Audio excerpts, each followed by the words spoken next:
au cœur du masculin, avec Normand Faubert.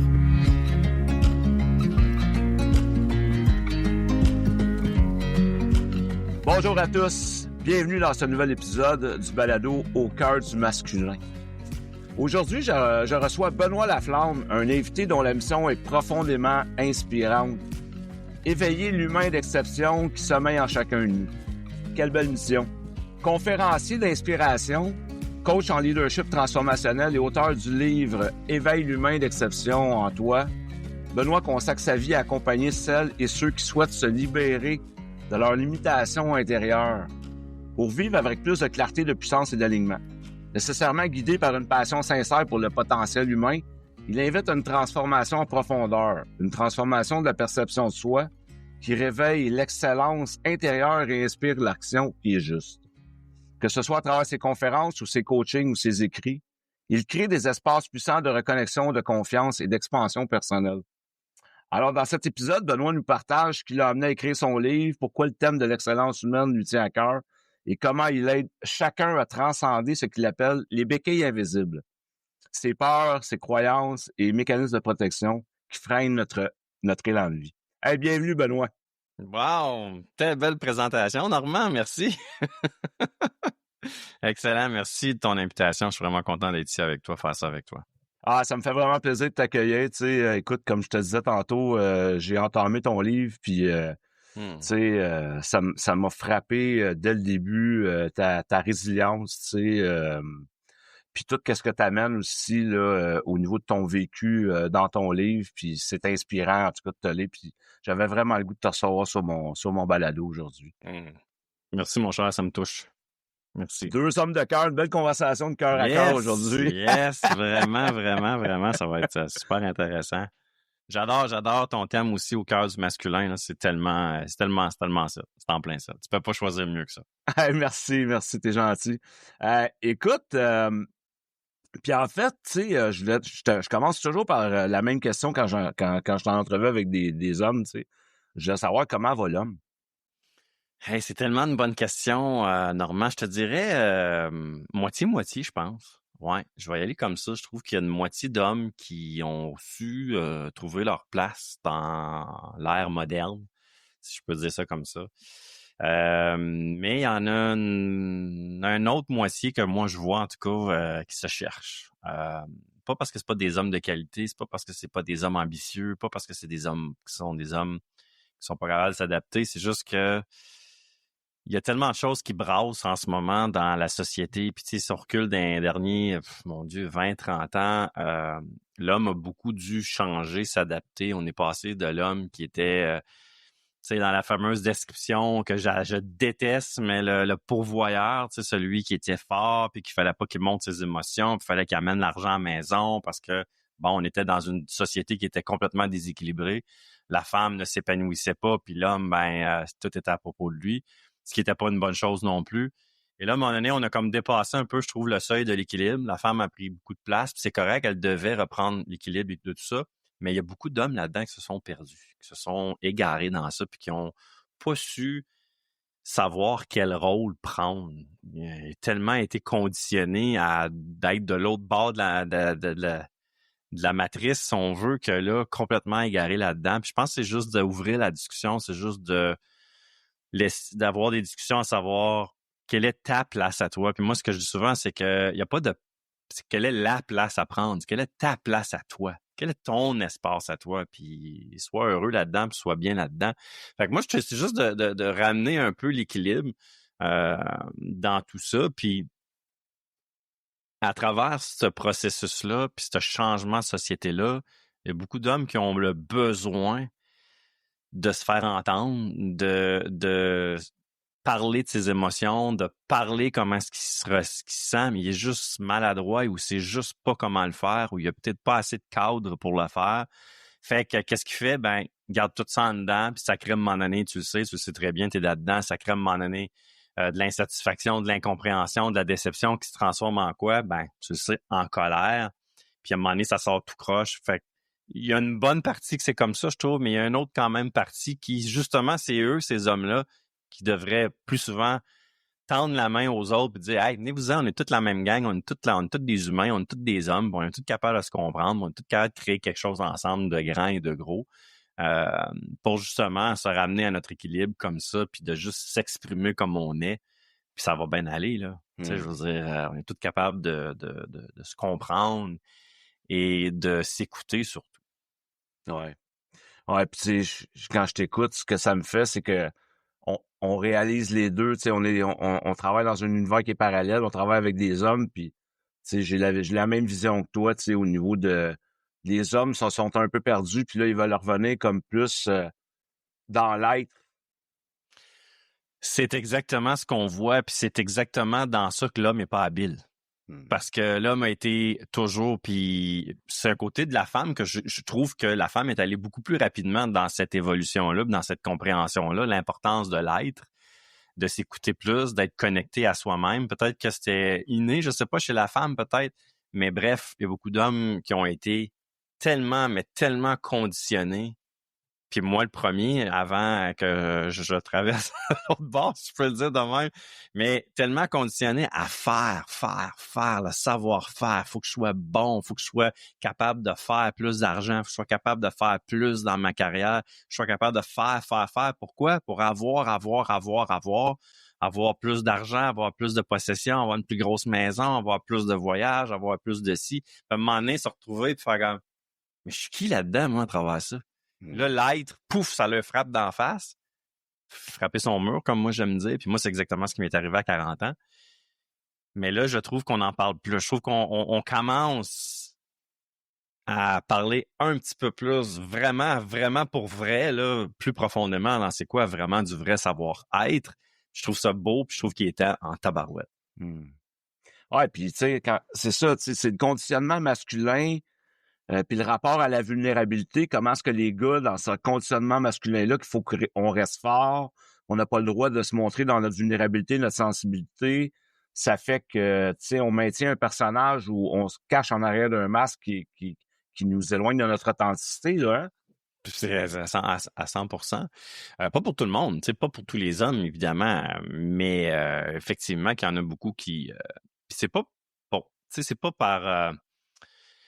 Tu sais, c'est pas que l'homme fait exprès pour faire ça. Tu sais, oui, il y en a qui, bon, sont dans un petit peu trop dans leur ego, puis oui, ils vont jouer un petit peu trop le rôle du gars tough, puis du gars dans la perfection, pas dans la perfection, mais dans la performance, puis dans je suis bon, puis je suis meilleur. Moi, j'adhère moins à ça un peu. Moi, je suis plus du côté de là. Moi, je trouve qu'il y a une différence entre un vrai homme puis un homme vrai. Puis un homme vrai, moi, je trouve que c'est celui qui est beaucoup plus dans son authenticité, dans sa vulnérabilité, qui a pas peur de démontrer ses émotions. Il a pas peur de dire, hey, moi, ça va pas, man. C'est comme, ça va pas, là, c'est incite. Si j'ai besoin d'aide, j'ai besoin de jaser, j'ai besoin de parler, j'ai besoin de dire ce que j'ai en dedans. Puis moi, c'est un peu ça qui est mon message, tu sais, parce que je l'ai vécu, puis pas parce que j'avais pas de bon monde autour de moi. Au contraire, j'avais des super bons amis. J'avais à l'époque, parce que je me séparais de tout ça là, mais j'avais une femme qui était à l'écoute et tout ça. Puis c'est même elle qui a vu les premiers signes que j'allais pas bien à ce moment-là. Mais on a quelque chose, les hommes, on a une espèce qu'on appelle l'ego, hein? Ce fameux ego-là qui peut-être nous vient peut-être de nos pères, qui était de cette génération-là, qui était non, faut que tu sois fort, tu pleures pas, viens, tu sais, j'entends. Moi, ça m'est pas arrivé parce que moi, j'étais chanceux, j'ai eu un bon modèle. Mon père était un peu un modèle d'homme, un peu en avant de son temps, je pense, très connecté à ses émotions, très capable d'avoir plein de sujets émotionnels, puis d'en parler, puis de se dire comment on se sentait, puis tout ça. Mais je vois beaucoup dans mes hommes qui rentrent dans l'homme d'exception, qui n'ont pas eu ce modèle-là, puis c'était comme, hey, va-t'en dans ta chambre, puis quand tu vas arrêter de broyer, tu reviendras. Puis un homme, ça broye pas, puis un homme, c'est fort. Puis, tu sais, fait que tout ça, ça a conditionné tellement de mauvaises choses, de mauvaises croyances limitantes, puis de mauvaises perceptions par rapport à la masculinité que ça s'enlève pas du jour au lendemain. Non, c'est ça. Puis tu parles de justement, j'aimerais aller sur ce terrain-là un petit peu, tu sais, pourquoi le thème de l'excellence humaine, tu sais, puis je voudrais qu'on fasse, tu sais, que tu nous fasses une distinction justement entre la performance puis l'excellence, tu sais, ce thème-là de l'excellence humaine pour toi qui tient à cœur. C'est une excellente question, puis merci de me donner la chance de l'expliquer. Moi, il y a un moment donné dans ma vie où il y a un switch qui s'est fait, un déclic qui s'est fait dans ma tête, qui était je courais après la perfection. Et c'est là que j'ai fait la distinction entre courir, vouloir être parfait, ça coche, solide, name it, comment tu peux appeler ça comme ça, et je peux juste être le meilleur de moi-même. Puis moi, c'est ça l'excellence. Moi, l'excellence, c'est pas une capacité, ni une compétence, ni une attitude, ni je suis meilleur que les autres. Au contraire, c'est un état d'être. C'est un état d'être et c'est un ressenti. Je me sens excellent ici, dans mon cœur, pour moi-même. Pas dans ma tête, pas dans ce que je suis capable de faire. C'est absolument rien. C'est tout est dans l'être. Ça revient à ça, hein, l'être. Ben oui, beaucoup. Moi, je reviens beaucoup à ça parce que je trouve qu'on était très conditionnés à apprendre à faire pour avoir, puis après soit quelque chose, tu sais. Alors que ça devrait être le contraire. On devrait comprendre bien plus qui on est. Après ça, ce qu'on est capable d'avoir dans la vie, puis on va trouver les moyens de faire pour y arriver. Fait que moi, je renverse complètement l'équation tout le temps dans mon coaching parce que tu cours après, tu sais, souvent, à la question, tu cours après quoi? Tu veux prouver quoi à qui? Plein d'hommes sont pas capables de répondre à cette question-là. Ils savent même pas pourquoi, tu sais. Fait que, justement, c'est parce qu'ils ont mis de côté leur être, puis c'est là qu'à un moment donné, ça te frappe à un moment donné, à un certain âge.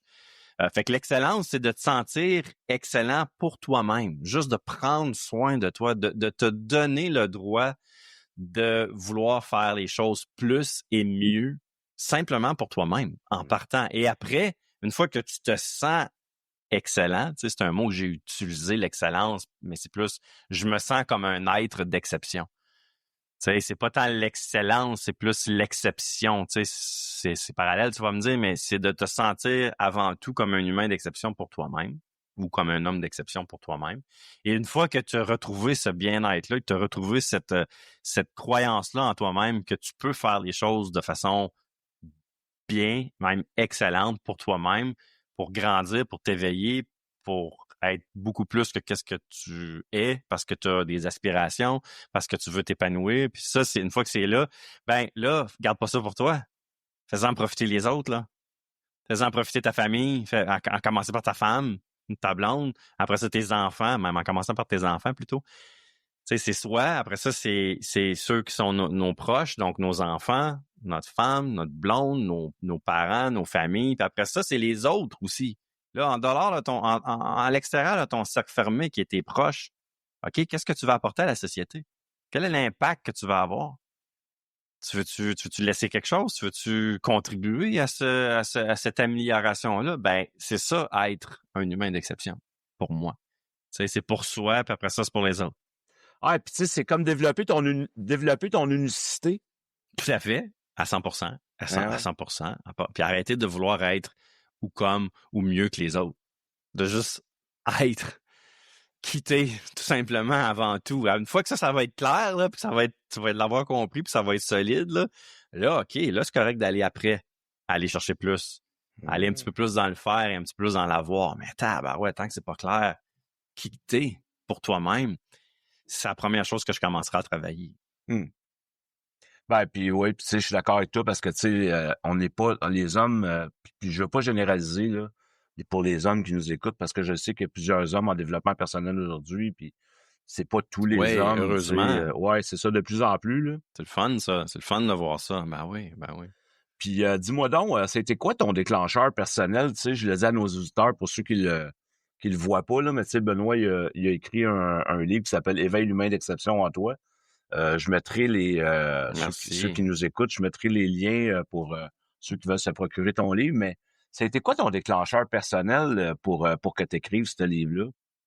Il y en a eu plusieurs, en fait, mais je te dirais que les deux majeurs, moi, tout a commencé quand mon père est décédé en 2017. Moi, ça a été ça, le 18 juin 2017, ma vie a complètement basculé, changé. Ça s'en venait. Mon mur s'en venait assez vite. Ça faisait des années que j'aurais dû prendre conscience que j'étais en train de vivre un épuisement professionnel puis une crise existentielle, là, comme je me cherchais vraiment, vraiment entre 35 et 40 ans. Là, j'étais un peu sur le pilote automatique puis je me faisais désaccroire que tout allait bien. Fait que mais je m'en suis rendu compte juste après, par exemple. Tu sais, dans cette période-là, je m'en rendais pas compte. En 2007, j'allais avoir, en fait, 40 ans parce que mon père est décédé le 18 juin. Moi, ma fête, c'est en juillet. Et mon père, ça faisait longtemps là, qu'on savait que ça s'en venait. Mon père était plus âgé que ma mère. Il avait été rendu à presque 82. Il souffrait de démence, souffrait de problèmes aussi au niveau des poumons et tout ça. C'était malheureusement un fumeur dans la vie. Puis quand mon père est décédé, c'est comme si tout d'un coup, il y avait eu une grosse image qui avait apparu et disait « Benoît, tu es au milieu de ta vie. Puis tu vis pas la vie que tu devrais vivre. » Fait que t'as 40 ans, ton père meurt à 80. J'ai comme arrondi un peu l'équation. Moi, là, je disais, OK, si moi, je vis jusqu'à 80, ça veut dire que je suis à mi-chemin. J'ai plein de choses que je devrais pas faire. Il y a plein de choses que je fais pas les bonnes choses. J'étais complètement incohérent dans ce que je voulais vraiment en dedans, puis ce que je disais aux autres, puis ce que je faisais, puis ce que j'avais, puis je m'étais complètement perdu aussi au niveau de mon être, de mon identité. Puis aussi, étonnamment, tu sais, moi, j'étais quelqu'un qui a bâti toute sa vie une certaine confiance et une estime en étant né avec un handicap physique, en étant un unijambiste de naissance. Mes parents m'ont tout le temps appris là, à me débrouiller, à être capable, à persévérer, puis à tout faire ce que les autres faisaient, même si j'avais qu'une jambe. J'ai fait du sport, j'ai même fait de la skateboard. Mais j'avais tout perdu ça en chemin à l'âge adulte, puis proche de la quarantaine. J'avais tout oublié. J'étais plus qui j'étais. Je m'étais perdu. Je vais le dire de même. J'explique souvent, c'est comme si, sans m'en rendre compte, j'étais rentré dans une grotte sombre, puis j'avais léché ma flamme, faire un jeu de mots avec mon nom de famille, à la porte. Là. Fait que là, j'étais complètement dans le noir, puis je voyais plus rien. Fait que j'étais vraiment très, très, très, très, très là, connecté avec mon côté sombre, mon côté ombre de moi-même. Mais j'étais pas capable de mettre des mots là-dessus, j'étais pas capable de comprendre ça, j'étais pas capable d'expliquer ça. Ça, c'était mon premier déclic. Quand mon père est décédé, là, c'est là que j'ai fait la prise de conscience qu'il fallait que ça change, que là, j'étais pas sur mon chemin. J'étais dans une traque à part, dans la garnotte, même dans la boîte. Après ça a été de réaliser, de consulter mon médecin et d'accepter surtout que je faisais une dépression majeure. Ça a été là que c'est là que j'ai réalisé, hey boy, que je me suis égaré en chemin. Puis j'ai mis, tu sais, j'allais dire, des fois, il faut mettre plus qu'un genou à terre, il faut en mettre deux. Moi, je n'ai rien qu'un genou. Fait que quand je mets mon genou à terre, je suis carrément à terre. Puis c'est là que le travail a commencé. C'est là que l'introspection profonde a commencé. Moi, j'ai pris une année, après quasiment une année, j'ai essayé de prendre 3 mois, de revenir, parce que j'avais une entreprise à l'époque, j'étais actionnaire plutôt dans une entreprise. Puis j'ai essayé de revenir, je suis revenu trop vite. Pour vrai, mettons le processus complet entre j'arrête parce que je suis en dépression majeure, puis je reviens, je repars, je reviens, puis je décide que je quitte parce que c'est plus pour moi. Tu sais, ça a été une bonne grosse année. Puis c'est là que j'ai dit, dois pas être le seul qui vit ça. Tu sais, une fois que je me suis relevé de ça, que j'ai fait mon introspection, que j'ai fait mon travail de reconnexion à moi-même, puis que j'étais rendu prêt à transformer un peu ma vie, c'est-à-dire faire des changements majeurs dans ma façon de vivre, ma façon d'être surtout, et ce que j'avais le goût de faire vraiment avec le reste de ma vie, tant au niveau relationnel qu'au niveau professionnel, qu'au niveau relation avec moi-même. Puis c'est là que... Tout a brassé dans le fond. Ah, man, moi, là, non seulement j'ai brossé... Moi, je pense pas que j'ai brossé à ça, puis je pense en écrire une nouvelle. Tu sais, je reprends la recette de A à Z, puis où c'est que je me suis trompé? J'ai dû mettre trop de sel ou j'ai oublié de mettre du sucre. Il y a quelque chose qui est arrivé dans ma recette. Puis, ouais, c'est là que j'ai commencé à écrire. Écrire, c'est un grand mot. Au début, c'était des brouillons sur des feuilles. Puis c'était juste pour me vider, tu sais. C'était juste pour me... C'était comme une forme d'exutoire, une forme de thérapie, là. Exactement, Normand, exactement. C'était en plein ça. Moi, l'écriture a été tellement thérapeutique. Parce que, puis des fois, je le dis souvent, tu sais, faites juste écrire des fois des choses sur vous, sur comment vous vous sentez, ce que vous voulez, etc., juste pour sortir le méchant. Pas obligé d'avoir l'ambition de faire un livre, tu sais. Mais moi, je voulais un peu tout sortir ça, raconter ça. Puis après, j'ai commencé à documenter un peu mon processus, tu sais, comment je me sors de ça, comment je reprends confiance en moi, comment je me reconnecte à mes forces, comment je retrouve l'homme ou l'humain d'exception que je sais que j'étais, mais que j'avais complètement égaré, perdu, comment je retrouve tout ça, cette force-là. Puis c'est un peu tout ça qui est sorti de tous ces brouillons-là. Puis qu'après, j'ai mis en format un peu plus écriture. Parce que je me dis, Colin, je suis pas le seul à vivre ça à 40 ans. Là. Puis j'ai compris après que c'est une crise existentielle. C'est une crise de la quarantaine, mêlée avec trop de performance à outrance, puis courir après des objectifs qui me donnaient rien à moi-même. Puis j'ai pu mettre des mots là-dessus après, mais ça a pris 4-5 ans là, avant que j'en vienne à bout à tout ça. Fait que des fois, le chemin est long, mais il faut le faire. Il faut le faire, puis il y a toujours une lumière au bout de cette grotte sombre-là qui te rééclaire, puis qui te réallume le feu en dedans à un moment donné, puis qu'après, tu es capable d'aller faire shiner ça, puis avoir un impact sur les autres. Mais le travail est à faire, est à l'intérieur avant, pour soi-même avant, puis des fois, il faut le faire profondément.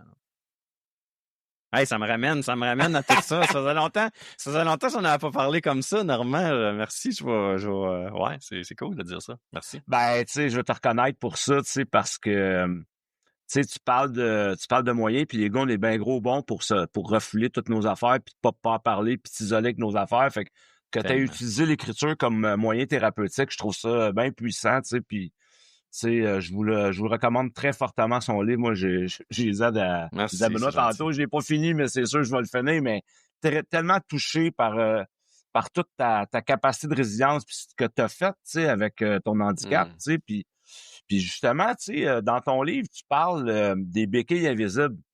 Ouais. Puis j'aimerais ça, c'est quoi les signes qu'on s'appuie quand tu parles d'une béquille invisible, là, plutôt que sur nos vraies forces qu'on a, là, c'est quoi, expliquer à nos auditeurs, c'est quoi une béquille invisible pour toi?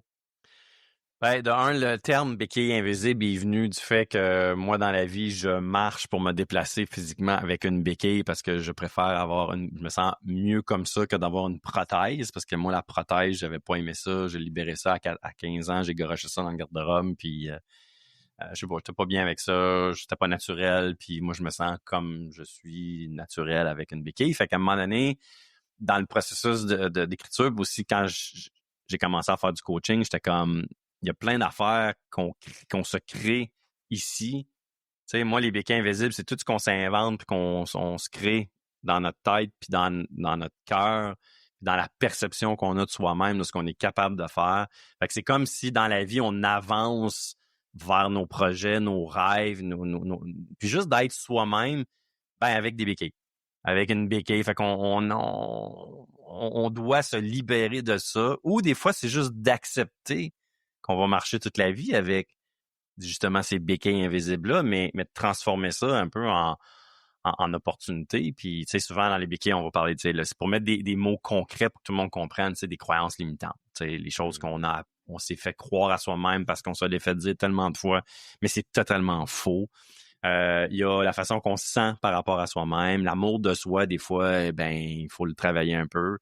Des fois, c'est des relations qu'on a avec d'autres qui sont des béquilles invisibles, qu'on traîne ça, puis on devrait pas. On devrait se sortir de ces relations-là pour vraiment accéder à qui on est vraiment, puis aussi après ça, être capable de s'élever un petit peu plus dans nos vies, d'éveiller l'humain d'exception qui est en nous.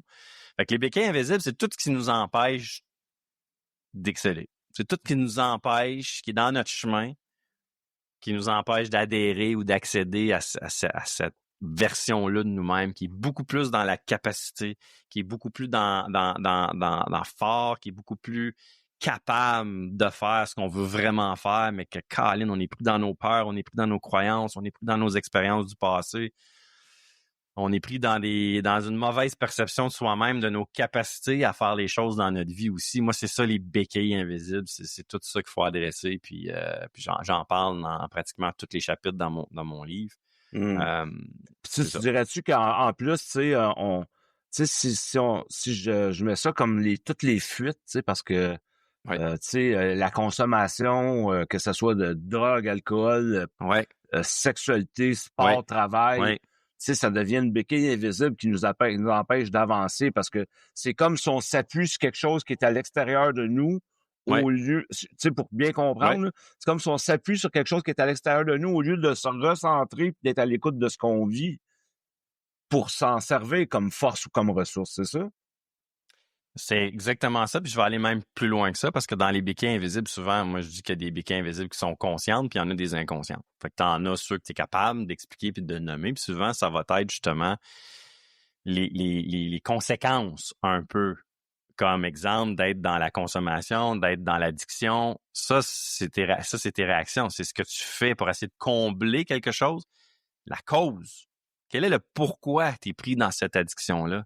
Elle est là, la vraie béquille invisible inconsciente. Il y a une raison qui t'amène à agir comme ça, par avoir ce comportement-là d'addiction, que ce soit n'importe quelle addiction, ou que des fois, ça va être exemple, j'ai des gens que je vois souvent qui sont dans des relations, qui sont pas capables de se sortir je parle d'hommes, là, sortir d'une relation qui est pas bonne pour eux, qui est toxique, mais pourquoi ils restent là? C'est ça qu'il faut aller travailler. C'est quoi? C'est pourquoi? Le pourquoi? Qu'est-ce qui t'amène à agir comme ça, par avoir ce comportement-là, ou de rester dans un comportement que tu sais qui est pas bon pour toi, qui est limitant pour toi, mais c'est plus fort que toi. Fait que c'est ça, la béquille invisible. Un autre qu'on voit souvent, tu dois l'avoir entendu, c'est le syndrome du bon gars. C'est l'espèce d'incapacité à mettre ses limites, à dire non à des personnes, que ce soit dans une relation amoureuse, ça peut être dans des relations professionnelles, ça peut être avec même tes enfants, avec ta famille, puis tu es tout le temps en train de dire oui, oui, oui, oui, parce que tu veux, parce que tu le fais, parce que tu as besoin, tu penses que de plaire comme ça aux autres, ça t'apporte ce que tu as besoin, mais c'est le contraire, tu finis tout le temps par t'oublier, te mettre de côté, puis c'est ça qui vient à un moment donné que ça brasse en dedans, puis ça crée plein d'insatisfaction, puis à un moment donné, ça crée un sentiment de vide, puis à un moment donné, tu fais comme « Ah si, pourquoi je suis qui, moi, là-dedans? » Ben ça, c'est toutes des béquilles invisibles. Tu sais, le syndrome de mon gars, c'est une cause. Les gars qui comprennent pas que c'est ça, mais c'est parce qu'ils comprennent les conséquences, les symptômes, si je peux appeler ça comme ça. Mais en fait, la cause, c'est ça la vraie béquille invisible que tu traînes depuis longtemps, qu'il faut venir libérer, puis ou modifier ou changer, qui va te permettre après de changer tes comportements. Je sais pas si c'est clair. Ben oui, c'est très clair, tu sais, puis ça me fait plein de sens parce que, tu sais, ça correspond au fonctionnement, tu sais, que c'était des fonctionnements défensifs, tu sais, puis tu sais, ceux qui voient, tu sais, c'est le check engine qui reste allumé, tu sais, on reste pris dans le fonctionnement défensif ou on reste pris à vouloir changer l'autre. Ah, mon Dieu, tellement, tellement. Tu mets le doigt sur quelque chose de normal. si l'autre fera pas ça, je réagirais pas, je vivrais pas ça. Ah, ouais, mais tout le temps l'autre, hein. C'est tellement facile de mettre la faute sur l'autre, hein. Puis ça, c'est un excellent point que tu dis, Normand. Puis moi, il y a un mot, moi, qui me vient en tête quand tu parles de ça, puis qu'il faut s'approprier, mais qui est tellement difficile pour beaucoup, autant les femmes que les hommes, mais là, on le voit souvent chez les hommes, la responsabilisation. Prends la responsabilisation de ce qui t'arrive à toi, même s'il y a d'autres gens qui sont impliqués dans ce qui se passe pour toi, mais prends-la, cette responsabilité-là, de l'accepter, puis d'arrêter de mettre la faute sur les autres, puis prends la responsabilisation de ce que tu es capable de faire pour changer ça. Mais c'est bien plus facile de mettre la faute sur les autres. C'est pas plus facile. Fait que l'humain est forcé naturellement, il va aller dans la facilité, mais c'est pas là que les vrais changements durables se font. C'est dans la difficulté, dans le travail, tu sais. Mais ça prend du courage des fois. Ben ouais, puis il faut s'arrêter à l'autre a un comportement ou une action. OK, qu'est-ce que je vis par rapport à ce qu'il fait? Tu sais?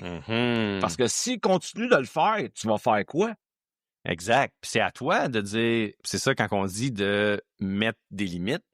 OK? Puis c'est à nous à mettre des limites. On n'impose pas une limite. On installe et on exprime une limite. Fait que si dans le comportement de l'autre, tu le sais, t'en prends conscience, ça, c'est de la conscience de soi. Prendre conscience que moi, quand cette personne fait ça, c'est pas bon pour moi, là, ça m'aide pas, ça me nuit même. Ben, c'est à toi d'exprimer, de dire, hey, c'est assez. Ça marche plus. Sinon, ça ne fonctionne plus. Puis ça, normalement, c'est juste du respect envers soi-même. Ben oui, tout à fait. C'est la base, là. C'est la base de l'estime de soi. C'est de t'honorer, c'est de te respecter toi-même. Mais c'est un gros travail, des fois, là. C'est d'aller vers ton excellence. Exactement. C'est un peu, ouais, merci, c'est en plein ça. C'est juste ça, moi, l'excellence, c'est juste ça. C'est juste ça. Puis c'est une valeur que moi, j'exprime d'une façon, c'est pas l'excellence de tu sais, comme exemple, là, moi, je suis pas dans, faut que j'aille tu sais, mettons, je fais un parallèle avec les résultats, mettons, scolaires, mettons. C'est pas dans la performance. sais, il y a une différence. Non, exact. L'excellence que moi je prône n'est vraiment pas dans la performance, mais pas du tout. Elle est plus dans la persévérance, dans la constance, dans la cohérence à faire les choses en fonction de tes valeurs, tes désirs, tes ambitions, puis ce que tu as le goût d'apporter aux autres, puis ce que tu as le goût d'être. Es-tu excellent dans ça ou t'es ordinaire ou moyen, tu sais? C'est comme ça que je la vois, moi, l'excellence. Elle n'est aucunement dans la performance. Puis tu sais, tu dirais-tu, tu sais, puis en fait, tu fais un rapport avec l'estime de soi, tu sais, mon excellence à moi, c'est mon excellence à moi dans mon unicité. Puis c'est ce qui fait que, tu sais, je me sens bien, puis que j'ai confiance en moi après ça dans le faire, mais ça part de mon être, dans mon estime, puis dans mon excellence, puis tu sais, puis j'aime ça que tu amènes ça parce que, c'est ça, à moi, toi, c'est ça. pour toi. Ouais. Ça n'a rien à voir avec les autres, là. Puis quelqu'un qui, admettons, pour quelqu'un qui sent qu'il ose pas, là, ouais. tu sais, qui sait pas comment faire pour aller vers son excellence, justement, là. Ouais. Tu sais, par où commencer, tu sais, qu'est-ce que tu pourrais lui suggérer pour commencer, là? Excellente question. Moi, la première étape, c'est, puis là, je veux pas faire de référence à mon livre, je veux pas avoir quelqu'un qui veut vendre son livre, mais oui, mais on va en parler quand même. Bon, on va en parler, mais c'est ça que c'est pareil, la réponse, parce que c'est la clarté. Avant de vouloir changer quoi que ce soit, de vouloir faire des choses pour pouvoir justement te rapprocher de ton excellence à toi, c'est quoi?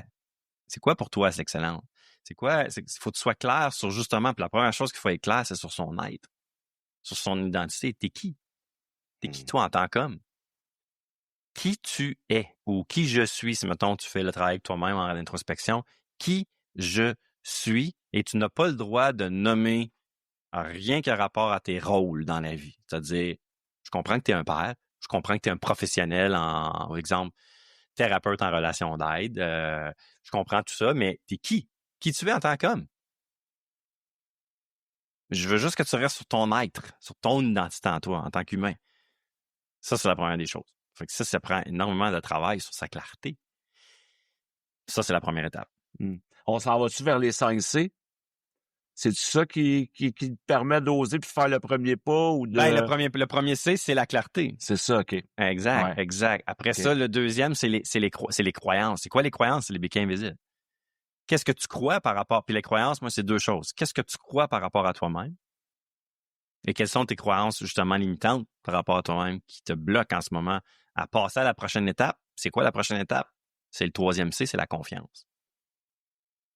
Beaucoup de gens pensent qu'ils ont un problème de confiance en soi, mais c'est pas ça pantoute le problème. Le problème, c'est un manque de clarté ou un problème de croyance par rapport à soi-même. Fait qu'avant d'aller dans ta capacité à croire en toi, donc à être confiant dans ce que tu vas être capable de faire, peu importe les circonstances qui vont arriver, il faut que tu sois extrêmement clair sur ce que tu es, ce que tu es capable de faire, ce que tu veux. Il y a beaucoup est dans la clarté, puis après ça, ça t'amène à être capable de beaucoup plus prendre conscience, prendre la hauteur, puis être beaucoup plus dans ta conscience de toi, puis dire « Oh, OK, j'ai un paquet de discours ici, là, qui va pas en ligne avec ce que je viens de faire comme travail dans ma clarté, là. » Fait que, oh shit, déjà là, il y a un problème de cohérence. Puis il y a un 6e C qui est caché, mais qui englobe toutes les 5, c'est ça que je parle dans le livre, c'est la cohérence.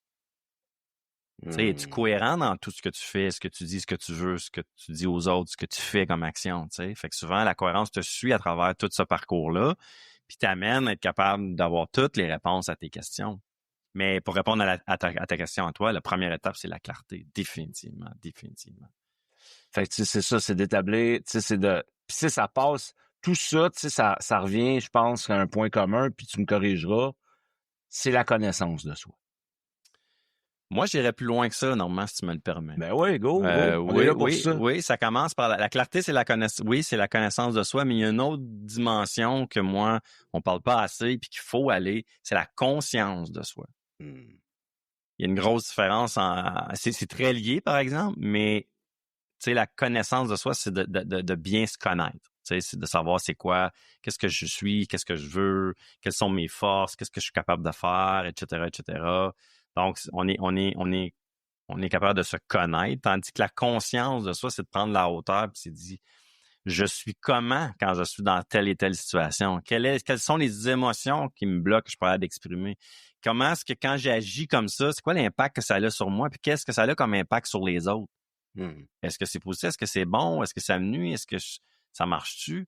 Fait que, définitivement, qu'une fois que tu as appris à te connaître, moi, ce que je prône, c'est maintenant que tu as appris à te connaître, apprends à être conscient de comment tu es pour toi-même et aussi pour les autres.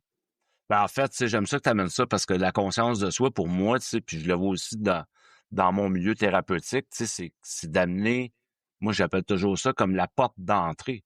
Tu sais, si t'es pas conscient de tes actions, de ses impacts sur les autres, puis des impacts sur toi, si t'es pas conscient de ça, ben tu vas continuer d'être comme une feuille au vent, là. Tu sais, tu excellent. vas... Très belle analogie, très belle. Exactement. Exactement. Tu vas rebondir d'un bord puis de l'autre, puis tu es un peu pris dans les comportements et les actions des autres au lieu d'être connecté avec ce que toi, tu veux vraiment. Fait que t'es un peu... tu te fais promener d'un bord puis de l'autre avec ce que les autres, ils veulent pour eux, mais aussi pour toi. T'es complètement... je cherche le mot, je m'excuse, mais t'es complètement... pas à l'abri, là, je cherche le bon mot, t'es complètement... voyons, c'est moi. Je cherche le mot, mais en tout cas, tu peux te faire... t'es pas à l'abri, justement, de ce que les autres vont vouloir de toi-même. Fait que tu finis par croire que, ah oui, OK, c'est ça que je suis, moi. Parce que les autres ont dit que je suis ça. Mais c'est comme tu dis, c'est comme une feuille qui se promène partout, Ouais, ta barouette, puis... tu disais tantôt, la conscience de soi, tu sais, puis des fois, je fais le chemin avec mes clients parce que, tu sais, de prendre conscience, pour moi, la deuxième étape, souvent, c'est l'acceptation, tu sais, parce que là, on prend conscience, on s'aime pas là-dedans parce que c'est tellement un important, côté ombre. l'acceptation. Tu sais, on a une zone d'ombre, là, on n'accepte pas. Des fois, c'est juste d'accepter qu'on n'accepte pas. Mais, tu sais, tout ça amène nécessairement vers la responsabilité après, mais, tu sais, ce processus-là, je le trouve tellement important, tu sais, Benoît, puis j'aime ça que tu en parles parce que, tu sais, c'est ça, la conscience de soi, c'est ça qui t'amène à... On a tous des côtés d'ombre, on a tous des zones d'ombre. Tous les hommes, même tous les humains, point final. Là, c'est juste qu'on en parle souvent plus dans le domaine du développement personnel masculin, ce qu'on appelle en anglais le man's work. Tu as le shadow work que tu dois faire, c'est-à-dire qu'il faut que tu travailles justement à mieux comprendre, à être conscient de ta zone d'ombre, comme tu dis bien. C'est une étape super importante, puis on a tous, moi, ce qui m'a beaucoup, beaucoup, beaucoup aidé à me remonter justement de ma dépression, puis de me retrouver, moi, qui j'étais vraiment, puis pour moi, pas pour les autres, ça a été justement d'aller à fond dans ma zone d'ombre, puis d'accepter que j'avais ces ombres-là de moi-même, puis c'est correct, puis aujourd'hui, je l'accepte, puis des fois, je retombe dedans des fois, mais j'ai fait beaucoup de travail pour être capable justement de le voir venir, puis d'être capable de me donner de la douceur un peu, puis de me reconnecter à mon acceptation de ça, de me dire, c'est là, ça fait partie de moi, mais ça n'a pas à définir ce que je vais faire aujourd'hui ou ce que je vais faire dans les prochains jours. T'sais, il faut que je sois capable de travailler en collaboration avec cette zone d'ombre-là, puis d'avancer quand même. Mais tu l'as dit, le mot le plus important dans ça, c'est l'acceptation. Tellement, tellement, tellement. Puis c'est tellement facile à dire, tellement difficile à faire. Mais c'est ça le travail qu'il faut faire. Puis ben, je c'est un souvent, processus, hein? Oui, C'est quelque chose qui s'installe tranquillement. Exactement. T'as le bon mot, Normand. Ouais. Les gens disent, mais je fais ça comment? Ben, tu sais, il y a tu sais, c'est... souvent, je dis à mes clients, mes clientes, tu sais, sont comme... Tu sais, c'est comme si vous êtes en avant d'une plage, puis vous pelletez de l'eau, mais vers la mer. Tu sais, c'est comme... Il y a quelque chose que tu forces. Tu sais, il faut que tu lâches prise, il faut que... Tu sais, il y a des choses sur lesquelles tu n'as pas nécessairement de contrôle. Fait que, tu sais, il y a un lâcher-prise à faire. Et comme je disais tantôt, des fois, c'est d'accepter que tu n'acceptes pas. Ça vient pas nécessairement, c'est pas noir puis blanc, l'acceptation, tu sais. Non, exact. Puis, tu sais, l'acceptation, c'est pas quelque chose que tu sais, souvent, je trouve que la plus grande incompréhension de l'acceptation, parce qu'on entend souvent ça, j'entends souvent les gens, tu sais, OK, je vais l'accepter, comme ça, je vais pouvoir me débarrasser de ça, me libérer. Non, tu te débarrasses jamais de ce que tu n'es pas capable d'accepter. C'est justement le principe de l'acceptation, c'est d'accepter que c'est là, c'est en toi, c'est chez toi, ou c'est ce que tu es, puis ça va être là toute ta vie. C'est juste que tu acceptes d'avancer avec. Puis t'en es une bonne preuve, tu sais, parce que par ta condition physique, oui. je veux dire, t'as dû faire face à ces sais, ces problèmes-là, tu sais, dans ta vie, là, tu sais, la peur du jugement. Tu sais, je sais pas, tu sais, je sais que tu as vécu beaucoup de choses par rapport à ça, mais je pense que tu es un bon exemple que l'acceptation, tu sais, ça a fait partie de ta vie probablement depuis longtemps aussi, là. Ben, depuis ma naissance. C'est ça, mais oui. Depuis ma naissance, c'est sûr que rendu à l'âge adulte, c'est d'autres zones. Tu sais, moi, mon handicap, ce n'est pas une zone d'ombre. Tu comprends? Ça n'a pas rapport, c'est moi. C'est mon physique. Je suis comme ça. Ouais. Mais à l'âge adulte, je trouve qu'il y a des choses que j'ai dû accepter de moi-même qui n'ont rien à voir avec le physique. Qui était en moi, des fois, pour en nommer un, pour me donner un exemple concret, tu sais, moi, je vis souvent des fois c'est comme si tout t'arrive pas assez vite, tu sais, c'est comme, c'est pas l'insatisfaction, mais ouais, c'est l'insatisfaction, tu sais, des fois, moi, on dirait que je voudrais plus vite, puis c'est de, hey, calme-toi là-dedans, là. Tu sais, apprends à accepter qu'il faut que les choses se fassent une chose à la fois. Ça vient un peu de mon conditionnement dans ma vie qui était t'es capable de tout faire. Ouais, mais là, peut-être que je suis peut-être pas si capable que ça de tout faire, justement. Ça a été d'accepter ce côté-là, tu sais. Fait que il y a des choses qui ont été installées qui m'ont par mes parents, dans mon éducation, qui ont été tu sais, c'était nécessaire. Il fallait. J'aurais jamais été l'homme que je suis aujourd'hui si ça n'avait pas été de la mission. La façon que tes parents t'ont laissé faire. Ben oui, exact. Ben, laisser faire plus que ça, encourager à faire aussi. Tu comprends? Mais à un moment donné, ça vient à un moment donné que, tu sais, moi, j'ai été un petit bout dans ma vie, à un moment donné, dans le syndrome du super-héros, là. Tu comprends? Capable de tout faire. À un moment donné, là, la vie m'a ramené à dire, t'es pas obligé d'être capable de tout faire. Tu comprends?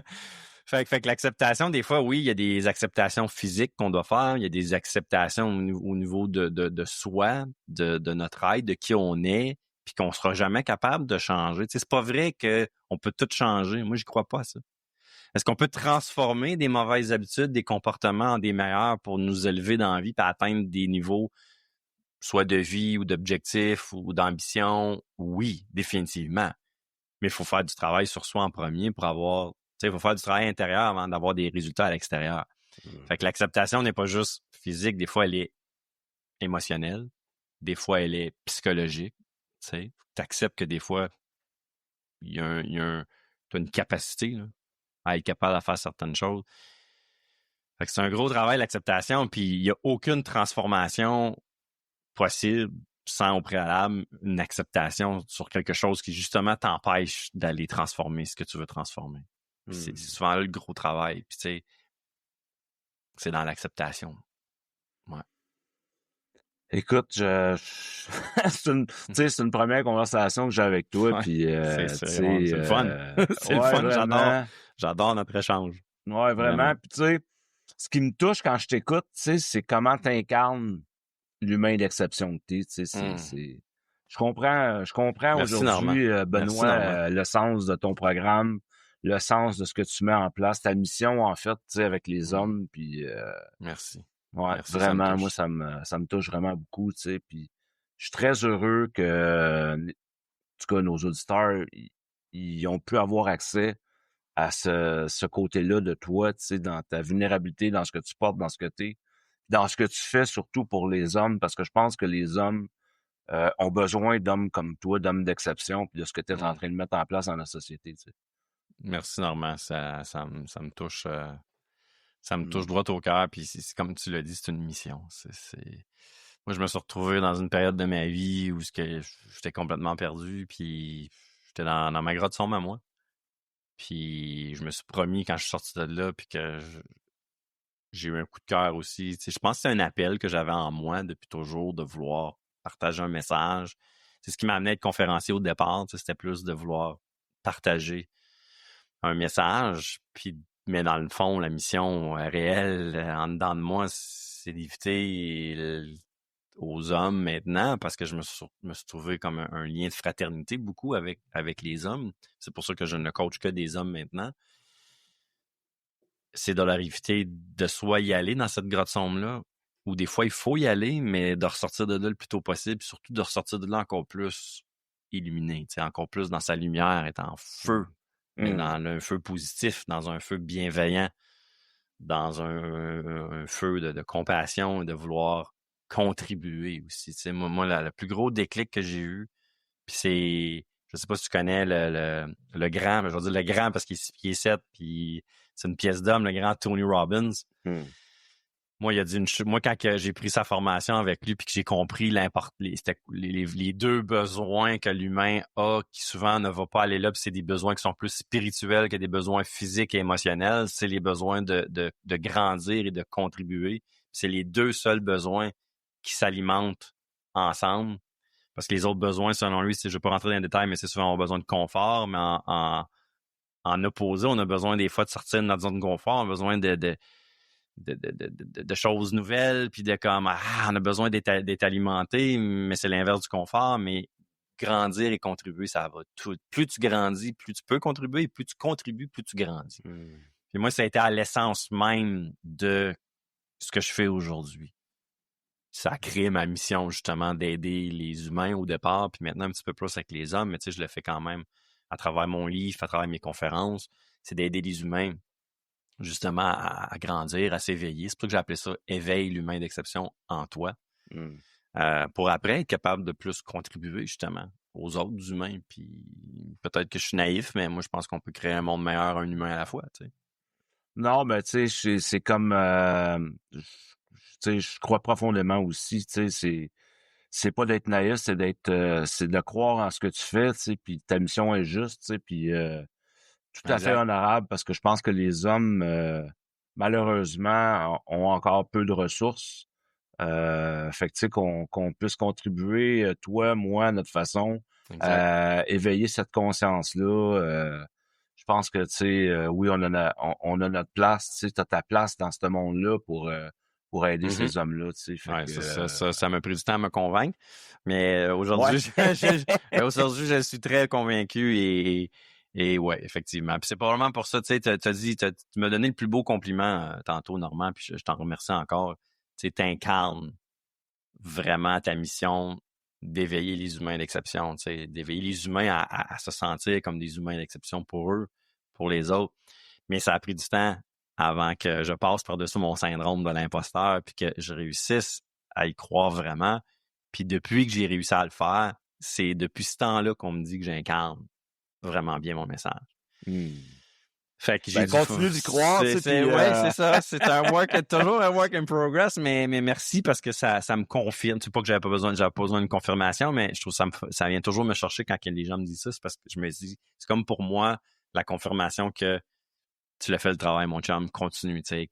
Puis là maintenant, je suis capable d'aider les autres à le faire eux aussi.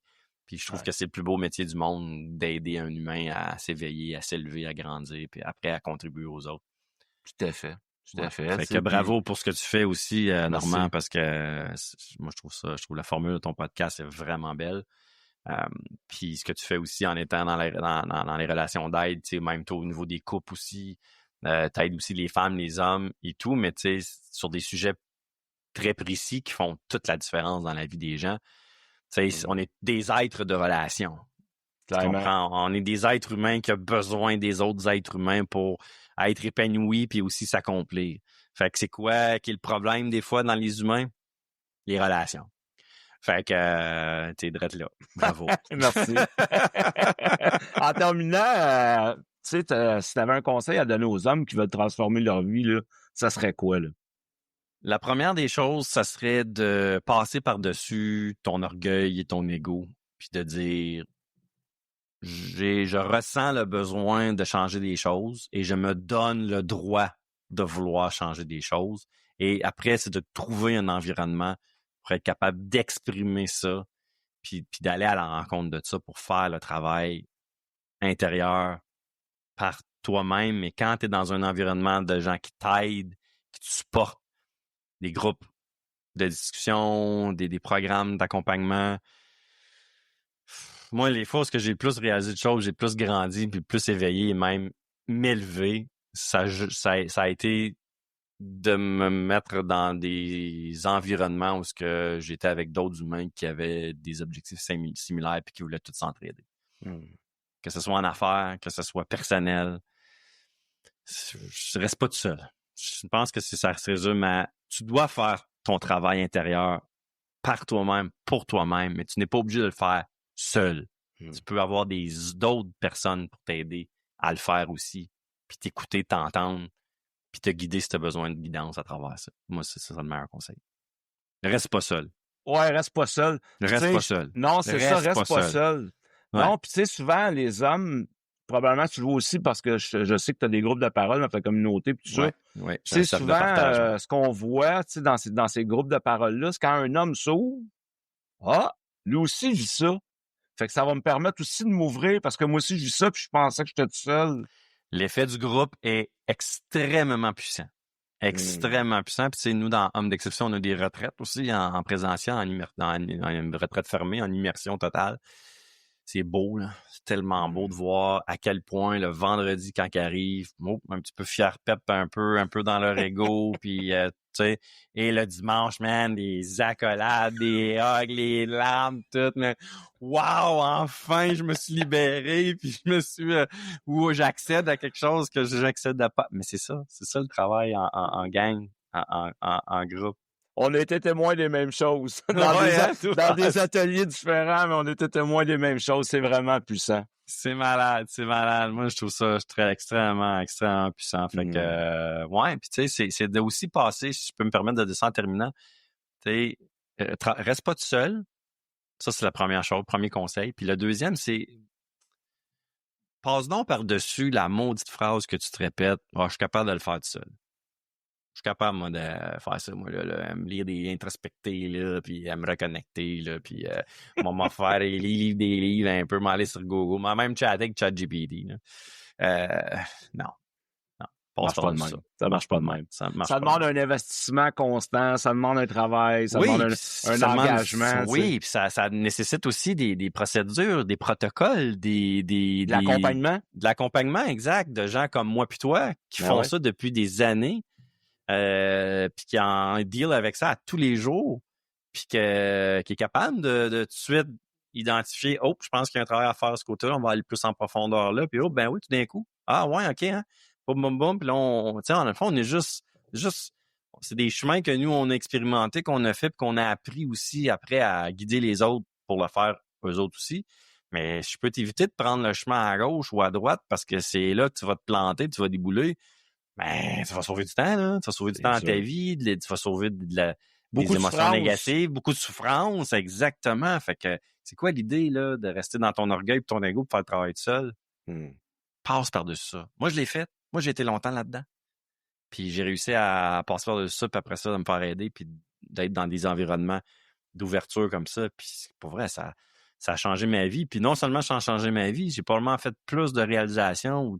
Parce que les hommes, on aime bien ça, là, des réalisations, puis des objectifs, puis des résultats, tout ça, dans les 7 dernières années que dans entre 20 et 40 versus 40-47, même versus 45-45, les 2 dernières années, c'est incroyable. Fait mais pas tout seul, impossible. On avance tout seul, mais jamais aussi haut, aussi loin, puis aussi grandiose que quand on est ensemble avec d'autres. C'est clair. Ben oui, clairement. Écoute, merci beaucoup. Merci Normand à toi. My God, c'était vraiment, c'était très riche. C'était très, très, très riche. Je pense que c'est le bon mot. C'est le bon mot. C'était très riche. Merci. Puis, en fait, je vais laisser tous les liens pour rejoindre, pour l'achat du livre à Benoît, ses conférences, ses ateliers, tout ça. Vous aurez tous les liens dans la description, en fait, et sur ma chaîne YouTube. Fait que ça me fait super plaisir. Puis, je te remercie vraiment encore une fois. Ben, merci. Puis une fois que ça va être publié, moi, je vais partager ça aussi partout à ma communauté aussi. Puis je vais mettre tes références à toi aussi. Faisons connaître. J'ai beaucoup de femmes aussi qui me suivent parce qu'elles disent, écoute, je pense que je vais y envoyer mon homme à lui. Fait que si eux ont besoin d'accompagnement, ben, je vais les envoyer vers toi. C'est très gentil. Écoute, puis écoutez, on se revoit très bientôt pour un autre épisode au cœur du masculin. Merci à tous. À bientôt. Merci.